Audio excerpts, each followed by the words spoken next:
व्यामोहदस्तविदराणि तृणाय मेले अस्मद्गुरोर्भगवतोऽस्य दयैकसिन्धोः रामानुजस्य चरणौ शरणं प्रपद्ये.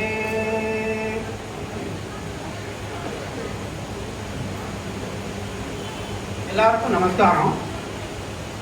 இந்த இனிய சுப நாளில் நீங்கள்லாம் இங்கே வந்து அண்ணாவோட சஷ்டியப்த பூர்த்தியில் பங்கேற்றதுக்கு ரொம்ப நன்றி, மனமார்ந்த உளமார்ந்த நன்றி.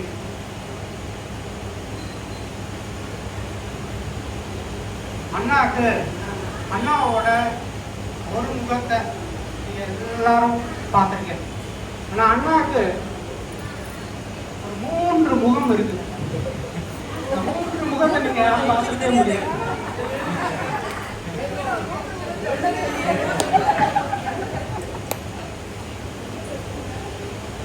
அது என்னன்னா எளிமைன்னு ஒரு முகம்,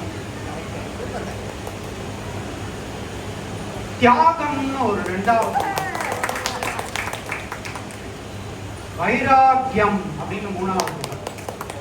அந்த காலத்துல ரஜினிகாந்த் நடிச்ச 3 முகம் அப்படிங்கிற படம், ரஜினிகாந்த் அதுல ஹீரோ. என் வாழ்க்கையில வந்து இந்த 3 முகம் தான் என்னோட ஹீரோ. ஏன்னு சொல்றேன்,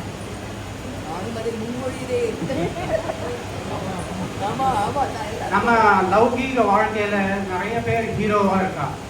ஆனா வைதீக வாழ்க்கையில வைஷ்ணவாளுக்கு வந்து ஹீரோனாக்கா ராமபிரான் தான் இல்லையா? ஸ்ரீ ராமபிரான் தான் நமக்கு எல்லாருக்கும் ஹீரோ. அந்த ராமபிரானோட வாழ்க்கைய வால்மீகி வர்ணிக்கும் போது கௌத்வஸ்மின் சாம்பிரதம் லோகே குணவான் தர்மஜ்ஞஸ்ச கிருத்தஜ்ஞஸ்ச வீரியவான் அப்படின்னு சொல்லிட்டு 16 குணாதிசயங்களை வர்ணிக்கிறார். இந்த 16 குணாதிசயங்களை 3 கூறா போட்டாக்கா அந்த 3 முகம் கிடைக்கும். அந்த 3 முகத்தோட உதாரணமாக தான் இவர் வாழ்றாருன்னு எனக்கு தோணுது. ராமனுக்கும் எளிமை அப்படிங்கிறது ரொம்ப பிடிக்கும். ராமனும் தியாகம் பண்ணியிருக்கார். ராமனும் வைராக்கியமா வாழ்ந்துருக்கார். அது எப்படிங்கிறத உதாரணம் கொடுக்குறேன். அதுக்கப்புறம் என் அண்ணா வாழ்க்கையில அதை எப்படி அந்த மாதிரி இந்த 3 முகத்தோட வாழ்ந்திருக்கார் அப்படிங்கிறதுக்கு ஒரு உதாரணம் கொடுக்குறேன், பார்த்துக்கோங்க. நீங்களே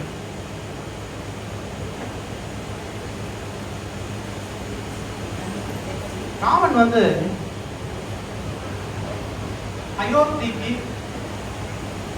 அயோத்தியில இருக்கும்போது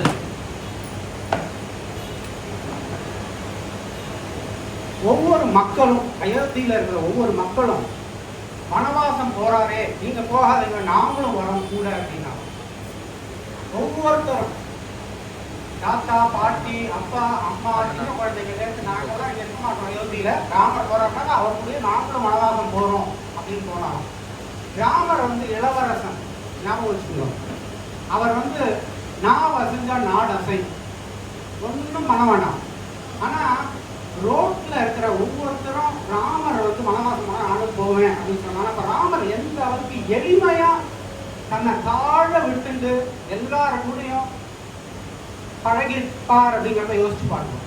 ராமர் வந்து ஒவ்வொருத்தர் வீட்டுக்குள்ளேயும் போயும் அவளுக்கு என்ன பிரச்சனை இருக்கு, அவளுக்கு நோய் நொடி ஏதாவது இருக்கா, அந்த மாதிரி விசாரிச்சு அவள் கூட அவளுக்கு அனுசரணையா அவளுக்கு என்ன வேணுமோ செஞ்சு கொடுத்து அவளை வந்து திருப்திப்படுத்திக்கிறாங்க. எங்க அண்ணா கூட யாரெல்லாம் நீங்க வந்து பழகிருக்கேலோ ஆத்துக்கு வந்திருக்கேலோ அதை நீங்க உணரலாம்.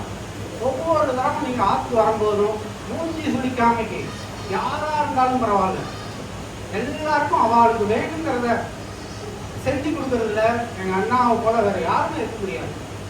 எத்தனை நாள் இருந்தாலும் சரி, யார் எத்தனை நாள் இருந்தாலும் சரி, இந்த மருந்தும் விருந்தும் 3 நாள் வர அதெல்லாம் கிடையாது. எங்க அண்ணா கிட்ட 10 நாள் இருந்தாலும் சரி, அவளுக்கு என்ன வேணுமோ எல்லா வசதியும் பண்ணி கொடுப்பாரு. அது ஒரு 100 பேர் இருக்காது, ஆனந்தமா பண்ணி கொடுப்பாரு. அதுல ஒரு ராமன் மாதிரி. 2வது, ராமர் வந்து காட்டுக்கு போன போது சூர்பனகையை பார்த்தார். சூர்பனகையோட மூக்க அறுத்தார் இல்லையா? அந்த சூர்பனகை வந்து நேரம் ஓடி போய் கரதூஷணாதிகள் சூர்பனகையோட அண்ணா. அவன்கிட்ட போய் முறையிடுறான். இந்த மாதிரி இந்த ராமலட்சுமணான்னு 2 பேர் இருக்கா, அவன் தான் என் மூக்க அறுத்துட்டா அப்படிங்கிறான். அப்போ அவ 2 பேரும் வந்து அப்படியா, யார் அந்த ராமலட்சுமணா, எப்படி இருப்பாவா அப்படிங்கிறான். அந்த சூர்பனகை விளக்கம் சொல்றா, சுகுமாரவ் மகாபலவ் ஸ்ரீர கிருஷ்ணாஜி ராம்பரவ் அப்படின்னு 3 வார்த்தை. என்னன்னா, சுகுமாரவ் அட்ராக்டிவ்லி யங், ஒவ்வொரு எப்படி பொருத்தமா இருக்கு. மகாபலவ் ஃபிட், யங் மட்டும் கிடையாது, ஃபிட். எனக்கு நிறைய பேரை வந்து நான் யூஎஸ்லேருந்து புறப்படும் போது 60ஆம் கிளாஸுக்கு போறேன்னா வணக்கா அப்படின்னா, அவரை பார்த்தா 60ன்னே சொல்ல முடியாது. நான் 8 வயசு அவரோட சின்னவர். நல்லா ஃபிட்னஸ். ஸ்ரீர கிருஷ்ணாஜி ராம்பரவ் அப்படின்னா என்னன்னாக்கா, ராமர் வந்து வனவாசத்தில் இருக்கும்போது அவர் உடுத்திட்டு இருந்த உடை என்னன்னாக்கா மான் தோல் மர உரி, 2 தான். Simplistic life. 14 இயர்ஸ் அதே சிம்பிளிஸ்டிக் லைஃப். எங்கள் அண்ணா பார்த்தீங்கன்னாக்கா 1983 ஒரு மொபைல் ஃபோன், அது இன்னும் அதை தான் அப்கிரேட் பண்ணுறதுக்கு வசதி இல்லாமல் இல்லை, ஆனால் வேண்டாம். சிம்பிள் மினிமலிஸ்டிக் லிவிங்கோட ஸ்டாண்டிங் எக்ஸாம்பிள் யாருன்னாக்கா எங்கள் அண்ணா தான். நாங்கள்லாம் லேர்ன் பண்ணிக்கணும். இன்னைக்கு ஐஃபோன் வந்துன்னா நாளைக்கு அப்கிரேட் பண்ணுறதுக்கு ரெடியாக பண்ணலாம். பட் அவர் வந்து வேண்டாம், சிம்பிளாகவே வாழறேன். அவரோட அந்த யூத்துக்கு எக்ஸாம்பிள் நிறைய பேர் வந்து சீக்கிரம் என்னன்னு அந்த ஆசை எதுக்கும் பேராசைப்பட மாட்டார். அது வேணும் இது வேணும் அப்படி ஓட மாட்டார். அதனால தான் அவர் எங்கா இருக்கார், யூத்ஃபுல்லாக இருக்கார். எதை பற்றியும் ஆசை கிடையாது. இருக்கிறத வச்சு சந்தோஷமா வாழணும் அப்படிங்கிறதுக்கு ஒரு ஸ்டாண்டிங் எக்ஸாம்பிள் எங்கள் அண்ணா. இதெல்லாம் வந்து எளிமையினோட உதாரணம். இப்போ அடுத்த முகம் பார்த்தீங்கன்னாக்கா தியாகம். ராமர் வாழ்க்கையில வந்து அவருக்கு முந்தின நாள் ராத்திரி ஒரு நியூஸ் வருது. அடுத்த நாள் அவர் வந்து மகாராஜாவா முடிசூட போறாரு. இப்போ நீங்க யோசிச்சு பார்க்க ஒருத்தருக்கும் அடுத்த நாள் மார்னிங் எழுந்தோடனே நம்ம மகாராஜாவா ஆகிறோம் அயோத்தியா. அப்போ எப்படி இருக்கும் நம்மளோட மனநிலை? இப்போ ஒன்றுல ஒரு ப்ரொமோஷன் வரப்போறது நாளைக்கு அப்படின்னாலே மனசு ரொம்ப சந்தோஷமா இருக்கு. மகாராஜாவா ஆக போறாரு. அந்த மாதிரி முடிசூட போற ஒரு சூழ்நிலையில முந்தின நாள் ராத்திரி வந்து கைகேயி கிட்ட இந்த 2 வரத்தை கொடுத்துட்டேன் அப்படின்னு சொல்லிட்டு ராமரோட அப்பா வந்து நீ இந்த மாதிரி 2 விஷயத்த செய்யணும். முதல் விஷயம், உனக்கு ராஜ்யம் இல்லை. 2வது, காட்டுக்கு 14 வருஷம் போகணும். அது எப்படி இருக்குனாக்கா, ராஜ்யம் இருக்குன்னு ஆசைப்பட்டவனுக்கு ராஜ்யம் கிடையாது, ராஜ்யம் இல்லைன்றது மட்டும் கிடையாது, காட்டுக்கு போக 14 வருஷம் அப்படின்னு சொன்னாக்கா எப்படி இருக்கும்? அந்த மாதிரியான ஒரு சூழ்நிலையோட தான் எங்கள் அண்ணா இருந்திருக்கா. தியாகங்கிறது என்னன்றது உதாரணமாக வாழ்ந்து காட்டியிருக்காரு. எப்படிங்கிறது நான் உதாரணம் சொல்கிறேன். அதுக்கு ஒரு 1982 பார்த்தீங்கன்னாக்கா +2 முடித்தார். எப்படி முடித்தாருனாக்கா, அவருக்கு வந்து மேத்தமேட்டிக்ஸு, ஃபிசிக்ஸு இதெல்லாம் வந்து புத்தக புழு புக்குவாங்கன்னு சொல்லுவோம் இல்லையா, அதெல்லாம் ஒன்றுமே இல்லை. அவர் வந்து புக்கோட மட்டும் இருக்கிறது மட்டும் கிடையாது. நியூட்டனாக இருக்கட்டும், ஆல்பர்ட் ஐன்ஸ்டைனாக இருக்கட்டும், ஃபேரடேவாக இருக்கட்டும், எடிசனாக இருக்கட்டும், அவெல்லாம் ஆழ்வார் ஆச்சாரியர்கள் மாதிரி பார்த்துட்டு இருப்பார் மனசுக்குள்ளேயே. எப்போ பாரு அதை பற்றியே பேசுவார். அப்படி ஒரு ட்ரீம். காலேஜுக்கு போகணும், இன்ஜினியர் ஆகணும், இதெல்லாம் ரிசர்ச் பண்ணணும், அமெரிக்காவுக்கு போகணும், இதெல்லாம் பயங்கரமான அதில் மட்டும்தான் ஆசை இருந்தது. அதனால தான் இந்த மாதிரி இந்த லௌகிக விஷயங்கள்லாம் ஆசையே இல்லை. அந்த ஒரு ஆனந்தத்தில் ஒரு எக்ஸ்பெக்டேஷனில் வாழ்ந்துட்டு இருந்தார். அது எப்போன்னா 1982, 81, 81லேருந்து ஒரு 6 மாதத்துக்கு என்ன ஆச்சுன்னு கேட்டாக்கா, ராமருக்கு நடந்த அதே ஒரு நிகழ்ச்சி அவர் வாழ்க்கையிலே நடந்தது. என்னன்னா, எங்கள் அப்பா ஒரு நாள் ஆஃபீஸ்லேருந்து சோகமாக வந்தார், ரொம்ப துக்ககரமாக வந்தார். இப்போ எங்கள் அம்மா வந்து இமீடியட்டாக பார்த்துட்டு என்ன ஆச்சு, ஏன் இப்படி இருக்கேன் அப்படின்னு கேட்டான்.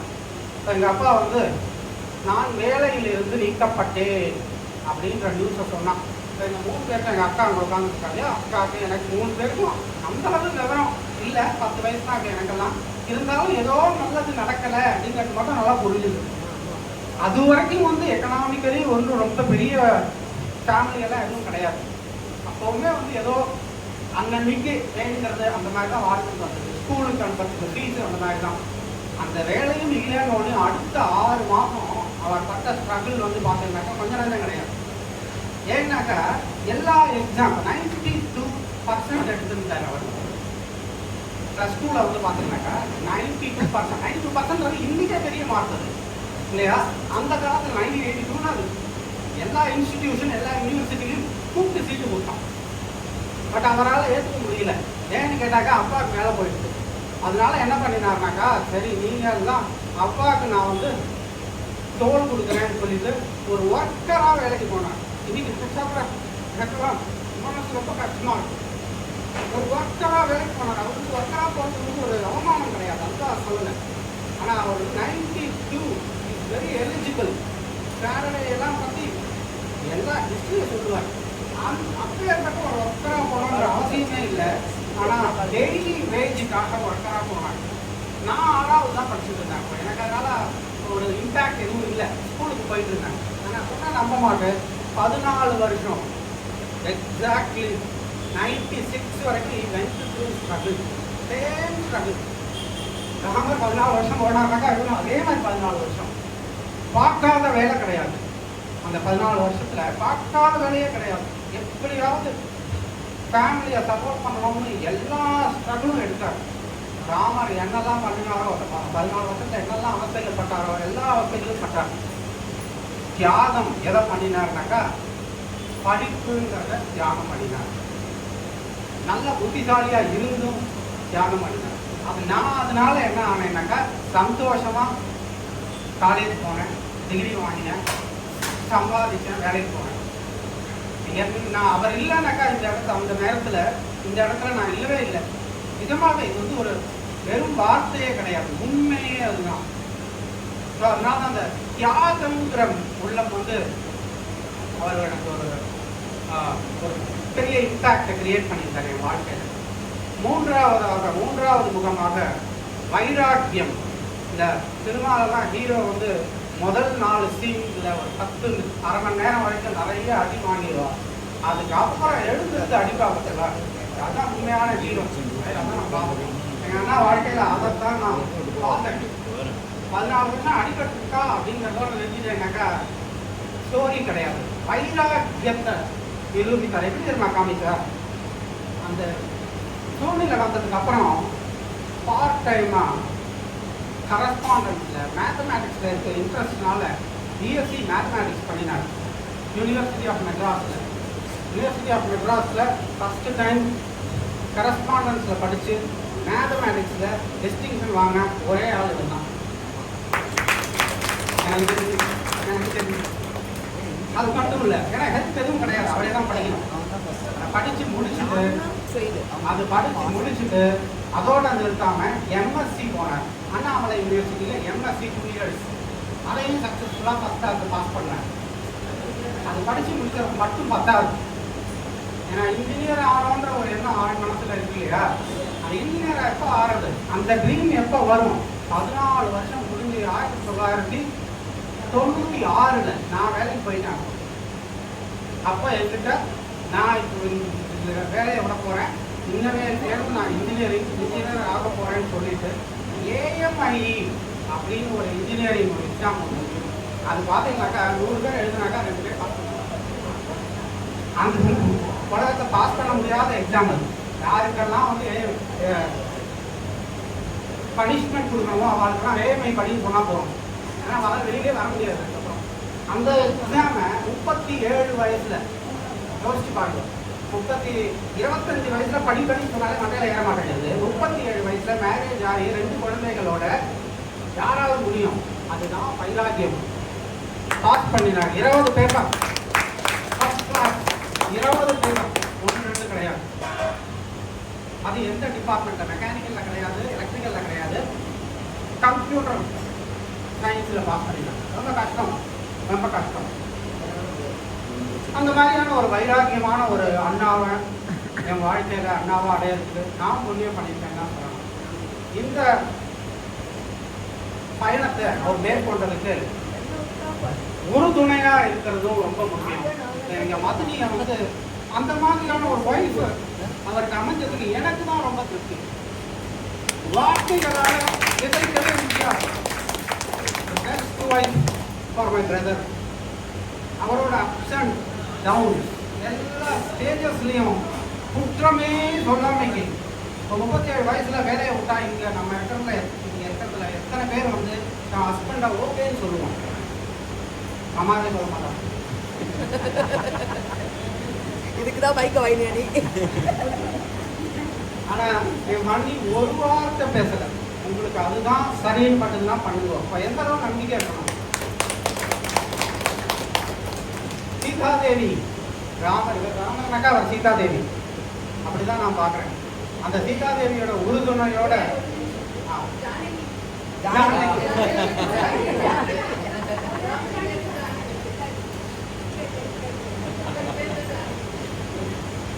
ரொம்ப ரொம்ப மேட் இன் ஹெவன்ன்றத ப்ளூ மீனிங்கே என்னை பொறுத்த வரைக்கும் மனசுல அப்படிதான் நினைச்சிட்டு இருக்கேன். இவா ராமர் சீதா ஜானகி நான் கண்டிப்பா லக்ஷ்மணனும் பரதனும் கிடையாது. ராவணனும் கிடையாது. லக்ஷ்மணன் வகுப்பு நான் வகுப்புல அந்த மாதிரி. அதுக்கப்புறம் வந்து ராமர் வந்து வைராகியத்தோட ராமர் அந்த விஷயம் என்னத்தை பண்ணாருனாக்கா, லங்கைக்கு போய் ராவணனை தோற்கடித்து சீதையை வீட்டு கொண்டு வந்தார்ல, அந்த வைராகியத்தை அப்படியே அவர் வாழ்க்கையில இது வரைக்கும் நிரூபிச்சிருக்கார். பண்ணிட்டு பட்டாபிஷேக ராமனா, பட்டாபிஷேக மன்னனா அந்த ராமன் இருந்தார். அந்த ராமன் முடிசூடிய மன்னன், என் அண்ணன் முடிசூடா மன்னன் அப்படின்னு சொல்லி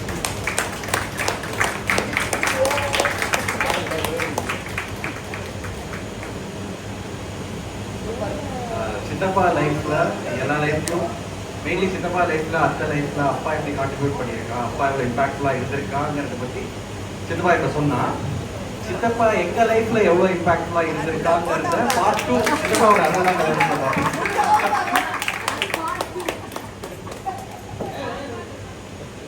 மாமா வந்து அண்ணாவா ஒன்னரை சொல்லியாச்சு.